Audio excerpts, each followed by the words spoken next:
एक लड़का जो कि एक लड़की से यह बात कहता है, मंदिर के बाद भीख मांग रहा था। वह लड़की उसे खाने में कुछ दे रही थी। वह उसका हाथ पकड़ लेता है और कहता है कि अगर तुझे मेरी इतनी ही केयर थी तो तूने मुझे धोखा दिया है क्यों? अगर तेरे को इतना ही पछतावा है तो तुमने मुझे ठुकराया क्यों? अगर तुम्हें मेरी इतनी ही केयर है, इतनी ही अगर तू गिल्टी फील कर रही है तो तूने मेरे प्यार को ठुकराया क्यों? भरी सभा में तूने मुझे यूं गुनहगार बना दिया। इस जो आज मेरी हालत है उसे जिस इंसान को पागल के नाम से जाना जाता है उसके गुनहगार सिर्फ और सिर्फ तू ही है। आखिरकार वह इंसान यह सभी शब्द उस लड़की को क्यों कह रहा था? चलिए जानते हैं पूरी सच्चाई उस लड़की का और उस लड़के का अफेयर, और वह पागल कैसे हो जाता है और मंदिर के बाहर भिक्षा कैसे मांगने लगता है। चलिए जानते हैं। नमस्कार दोस्तों, मैं Priyanka Yadav crime movement channel पर आपका हार्दिक स्वागत करती हूं। आशा करती हूं आप लोग खुश होंगे, स्वस्थ होंगे, अपना और अपनों का ख्याल रख रहे होंगे। आज की जो हमारी कहानी है वह बड़ी ही रोमांटिक और रोमांचक है। आप सुनोगे तो हैरान भी हो जाओगे और यह सोचने पर मजबूर हो जाओगे कि आखिरकार उस लड़की ने ऐसा क्यों किया। चलिए जानते हैं। यह कहानी नोएडा की है। नोएडा के अंदर एक सुषमा नाम की लड़की थी जो कि एक लड़के के साथ अपनी स्टूडेंट जो कि स्कूल लाइफ जी रही थी।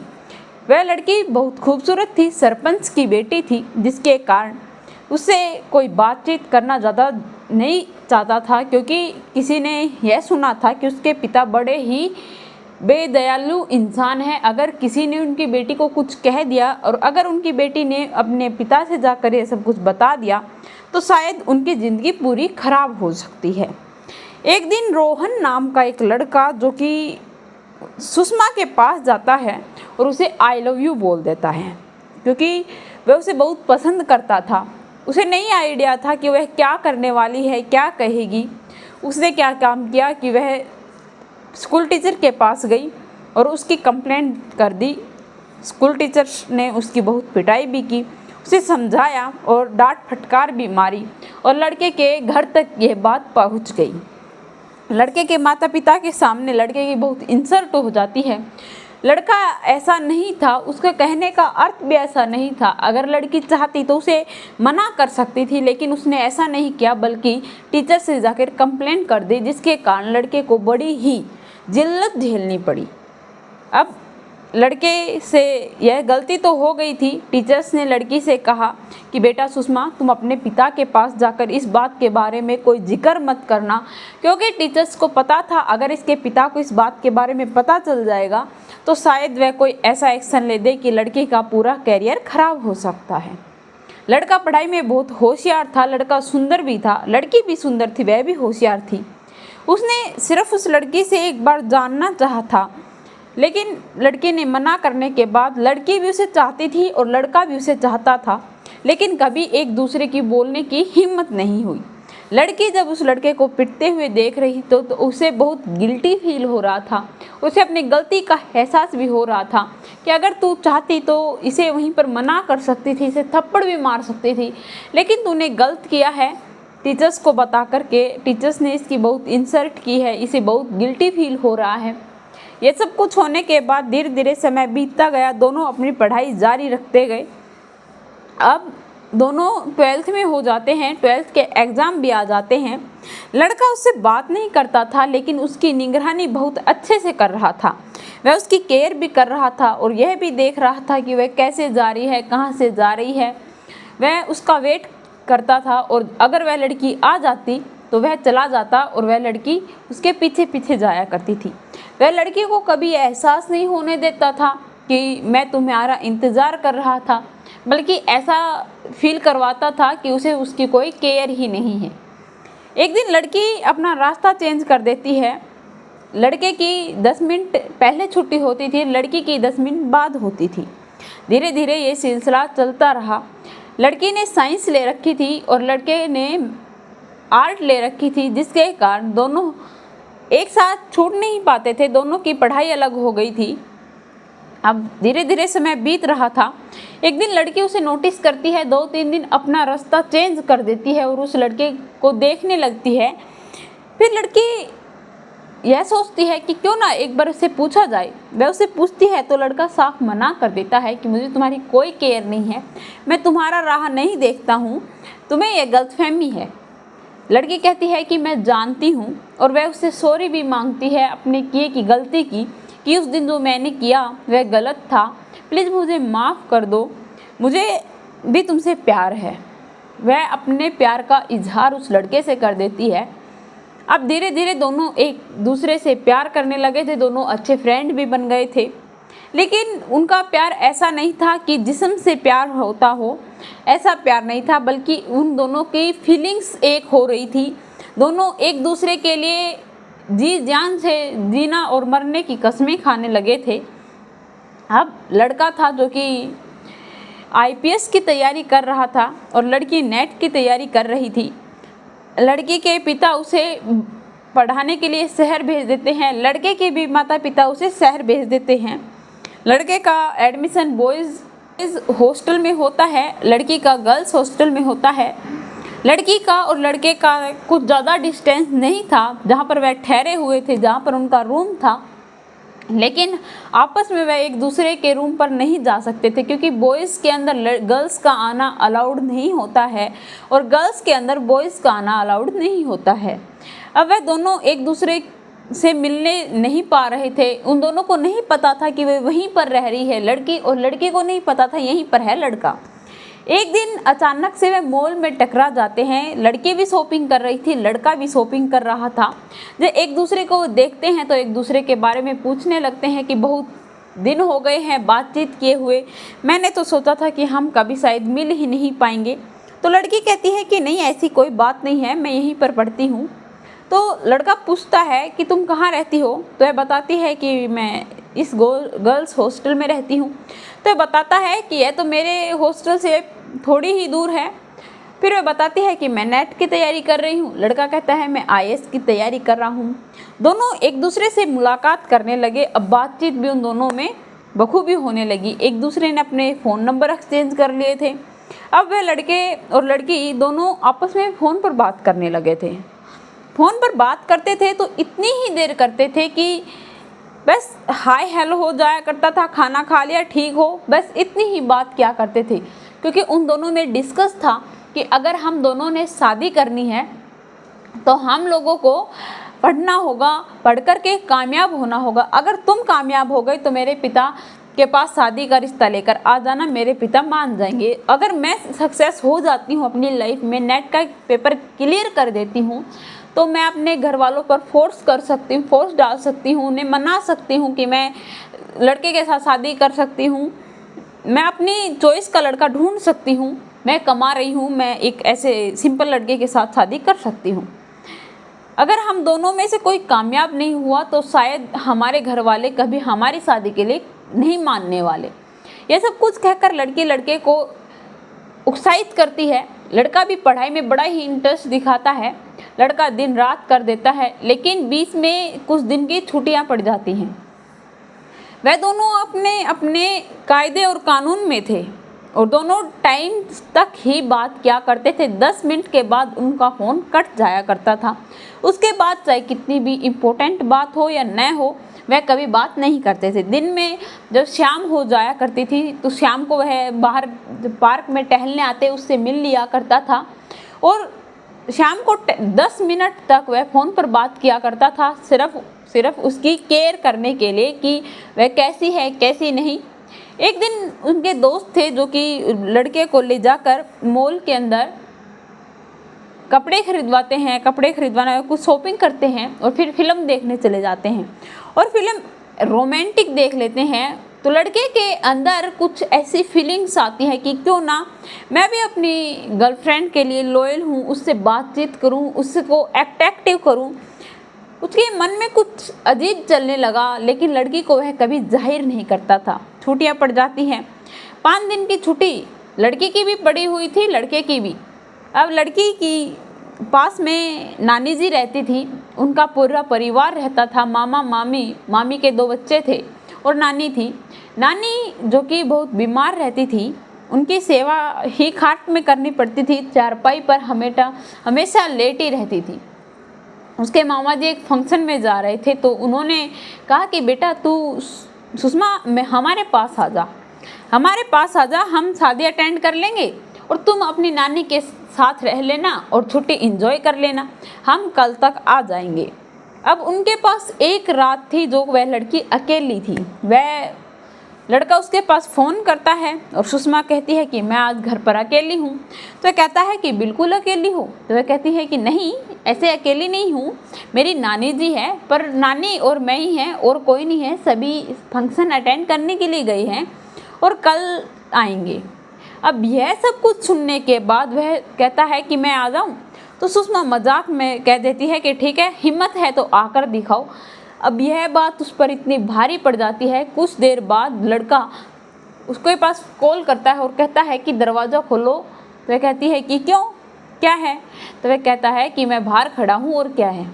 अब वह यह सुनकर घबरा जाती है कि तुम बाहर खड़े हो, यह कैसी बात कर रहे हो, तुम यहाँ से चले जाओ प्लीज़, यहाँ पर कोई अगर तुम्हें देख लेगा तो लेने के देने पड़ जाएंगे। तो लड़का कहता है कि कोई नहीं देखेगा, जल्दी दरवाज़ा खोलो। लड़की खोल देती है और उसे जल्दी से अंदर खींच लेती है। लड़का कहता है कि क्यों इतनी घबरा रही हो, कौन मुझे जानता है? तो कहती है कि नानी है घर पर। तो कहती है कि नानी आराम से अपने रूम में है, हम दूसरे रूम में चलेंगे। वह दूसरे रूम में उसे लेटने के लिए उसके बिस्तर लगा देती है। एक वहाँ पर टीवी चला हुआ था, वह रिमोट लेकर उस पर चैनल बदलने लगता है और कुछ ऐसा चलाना चाहता था कि जिसे देखकर वह उसकी फीलिंग समझ सके। एक ऐसा रोमांटिक गाना चल जाता है। उसे देखने के बाद आती है और आने के बाद कहती है कि ये न जाने कैसी कैसी हरकतें करता रहता है। इसके गाने हैं ये बिल्कुल चेपू टाइप में होते हैं। यह कहने के बाद अब जब वह लड़का सुनता है तो वह बहुत मुस्कुराने लगता है, हंसने लगता है। लड़की उसकी फीलिंग समझ रही थी लेकिन वह जाहिर नहीं कर रही थी। धीरे धीरे समय बीत रहा था, रात हो जाती है क्योंकि वह रात को ही गया था, शाम हो रही थी। धीरे धीरे रात हो जाती है, टाइम बीतता जा रहा था। लड़की खाना खुना बनाकर उसको खिलाती है, अपनी नानी को भी खिलाती है और शाम को उसको बेड पर बिस्तर लगाकर सुला देती है और खुद नीचे बिछौना बिछाकर सोने की तैयारी कर देती है। अब लड़का कहता है कि सुषमा तू ऊपर आ जा, हम यहीं पर सो जाएंगे, तुम नीचे मत सो। तो लड़की कहती है कि नहीं, तुम ऊपर एडजस्ट कर लो, मैं नीचे सो जाऊंगी।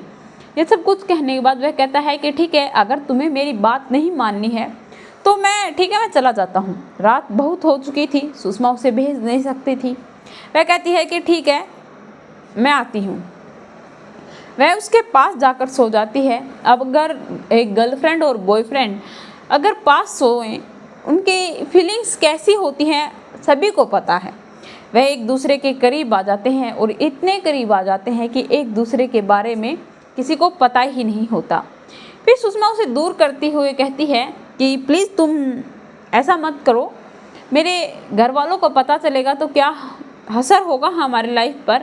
तो कहता है कि किसी को कुछ पता नहीं चलेगा, न तुम बताने वाली हो ना मैं बताने वाला हूँ।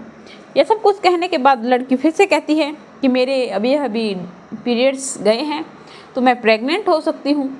तो लड़का कहता है कि कोई बात नहीं। वह अपनी पॉकेट में हाथ देता है और हाथ देने के बाद एक कॉन्डम निकाल लेता है। कॉन्डम निकालने के बाद लड़की हंसते हुए कहती है कि तुम तो पूरी तैयारी के साथ आए हो। तो कहता है कि हाँ, ऐसा तो करना ही पड़ता है।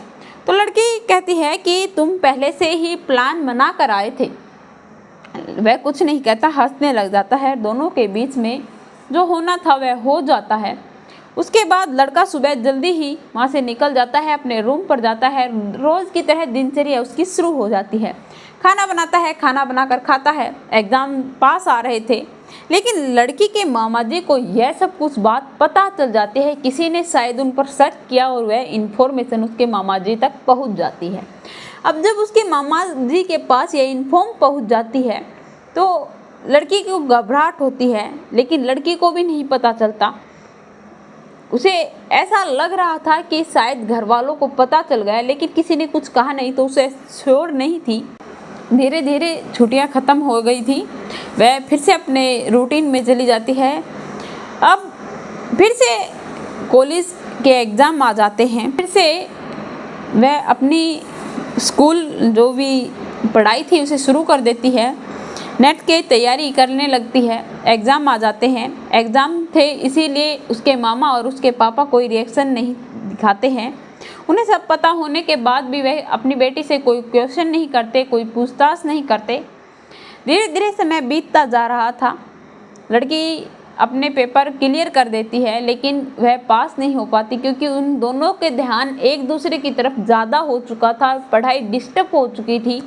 अब लड़की भी फेल हो जाती है, दूसरी तरफ लड़का भी फेल हो जाता है। लड़का लड़की से मिल नहीं पा रहा था, इसलिए वह बहुत ज़्यादा चिंतित हो रहा था क्योंकि लड़की का फ़ोन उसके मामा जी ने ले लिया था कि पढ़ाई का टाइम है, तुम फ़ोन का क्या करोगी। अब लड़का इस बात से डिस्टर्ब हो रहा था कि लड़की मुझसे बात क्यों नहीं कर रही है। सुषमा जो कि अब उसी के बारे में सोचने लगी थी, अब वह वैसे नहीं पढ़ पा रही थी।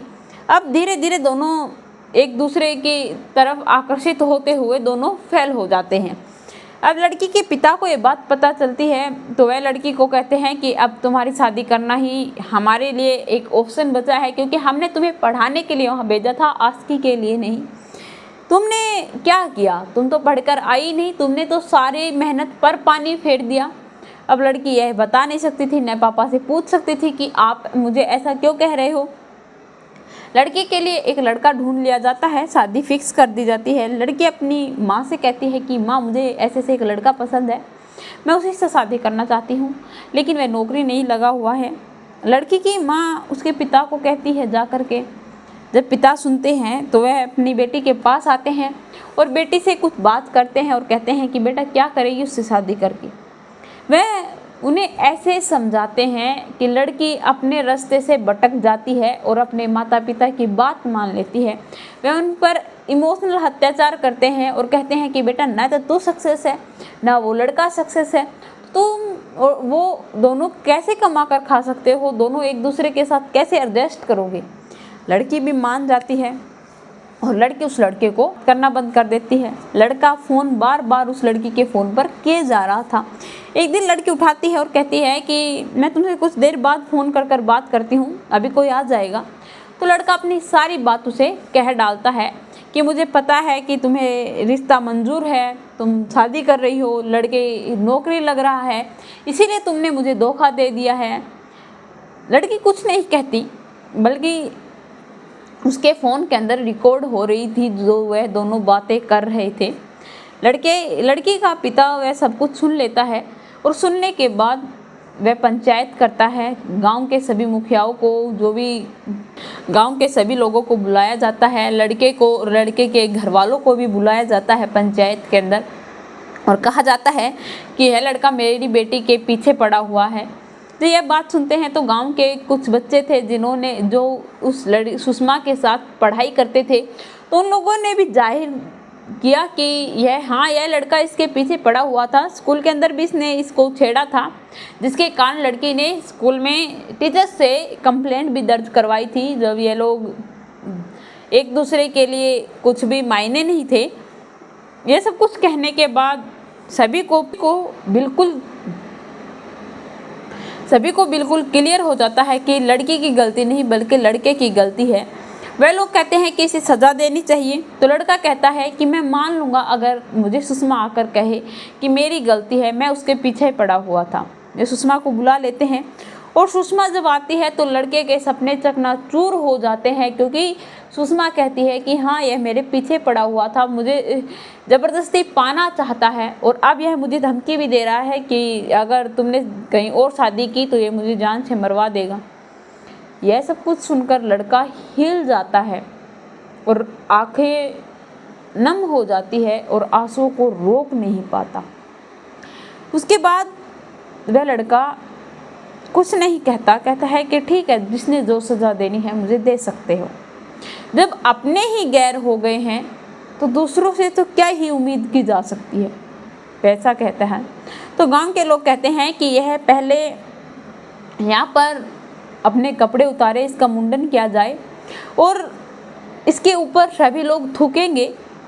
यह सब कुछ सुनने के बाद लड़का और ज़ोर से रोने लगता है कि मेरी किस्मत देखो मुझे कहाँ लेकर आ गई है। कल तक यह लड़की मेरे साथ जीने और मरने की कस्में खाया करती थी और आज इसे कोई मेरी इतनी इंसल्ट हो रही है, कोई असर नहीं हो रहा है। लड़का कहता है कि इसकी गलती नहीं है, गलती मेरी है, मैंने इस पर विश्वास किया। सभी लोग ऐसा ही करते हैं, उसके सारे कपड़े फाड़ देते हैं और उसके सारे बालों को काट दिया जाता है, मुंडन कर दिया जाता है और सभी वहाँ पर जितने भी शख्स थे वे उस पर थूकते हैं। उसके घर वाले देखकर बहुत ज़्यादा रो रहे थे, अपने बेटे की एक स्थिति देखकर घबरा भी रहे थे कि न जाने अब क्या होगा। लड़का इतना ज़्यादा सदमे में चला जाता है कि वह पागल हो जाता है और एक हनुमान मंदिर के बाहर भीख मांगने लगता है। लड़की जिस शहर के अंदर शादी कर गई थी वह उसी मंदिर के बाहर भिखारी था। जब वह उसे देखती है तो उसके लिए कभी कपड़े लेकर जाती थी, कभी खाना लेकर जाती थी। फर्स्ट टाइम जब वह मिली थी तो उसका पति उसके साथ था और उसके बाद वह रोज़ उस मंदिर में जाने लगी। लेकिन एक दिन उस लड़के ने सुषमा का हाथ पकड़ लिया और कहा कि इतनी ज़्यादा दया दिखाने की कोई ज़रूरत नहीं है। मेरी दिमागी हालात ख़राब है, लेकिन कुछ ऐसे शब्द हैं, मेरी ज़िंदगी के कुछ ऐसे पहलू हैं जिन्हें मैं भूल नहीं सकता। तुम क्या सोचती हो कि तुम मेरी ज़िंदगी ख़राब करके मुझे इस हालात पे छोड़कर आज तुम मेरी मदद करके कुछ ऐसे पुण्य कमाना चाहती हो, जो तुमने गलत काम किए हैं उनकी क्षमा मांगना चाहती हो। तो तुम जो ये रोज़ रोज़ मुझे दाने की तरह जो पक्षियों को दाने डालते हैं, एहसान करते हैं, मैं एक इंसान हूँ और तुम मुझे ये खाना देकर कपड़े देकर एहसान मत करो। मेहनत कर कर खाओ और मेरे पीछे मत आओ। जिस दिन जब पंचायत के अंदर तुमने जो शब्द बोले थे वो आज तक भी मुझे याद है। चाहे ज़िंदगी के अंदर मुझे कुछ याद नहीं है, लेकिन तुम्हारी बोली हुई हर एक बात याद है। यह सब कुछ कहकर वह वहाँ से चला जाता है, लेकिन उसके बाद वह उस मंदिर के पास कभी दिखाई नहीं दिया। शायद उसने अपना ठिकाना ही बदल लिया। तो दोस्तों, आप लोगों को यह लव स्टोरी कैसी लगी कमेंट में लिखकर ज़रूर बताना। मेरे चैनल को सब्सक्राइब करना, बेल नोटिफिकेशन को ऑन करना ताकि ऐसी हर वीडियो जल्द से जल्द आप लोगों तक पहुँच पाए।